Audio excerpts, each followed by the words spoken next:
Mikä?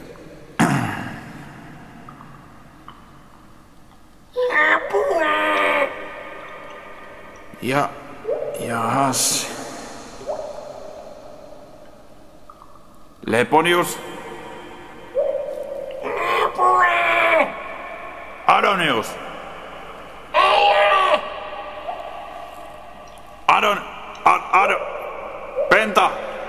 Pentakonius? Ei ole Penta! Letku?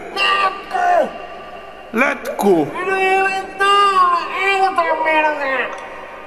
Kuulette? Kuulen, mutta en saa mitään tolkkua. Hyvä! Minulle on käynyt niin, että olen jäänyt jumiin. Siis minne? Vessaan! Minä en ole kuullut. Siis onko henkimaailman puolellakin vessoja? Ei! Se on vessaan. Sinä et ole käyttänyt sitä viimeiseen 10 vuoteen. Olen käyttänyt liberoa. Virtsan karkailu on ollut todella pahaa. Vai onko se Tena? Tena on leideillä. Mutta minä olen täällä. Vai niin? Minä olen syönyt viimeisen 10 vuotta vain omaa känsääni.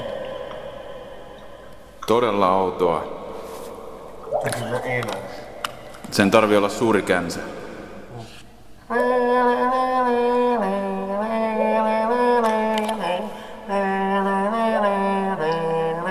Oi, tulee hyvät vanhat ajat mieleen. Siis miten olet jäänyt jumiin sinne? Kerro nyt rohkeasti. Myös mistä? Munastani olen jäänyt kiinni! Munasta. Isosta karvaisesta munasta niin olen jäänyt kiinni. Siis siitä, minkä takia nimesi on Letkunius. Isäpojat hyvä hengelle vähän munastani. Oi, hyvänen aika. Minulla on uusi nuotti. Täällä on sellainen ratkaisu, että tuot pullan salvaa ja hierot sitä ja vedät pois, se on siinä. Sitten voimme laulaa sinun nuottisi. Hyvä on. Siis käykö tali? Käy. Tässä minulla on juuri sytytin kynttilä, jotta saisin yhteyden. Otan siis kynttilät mukaan tästä ja tulen pelastamaan veljeni.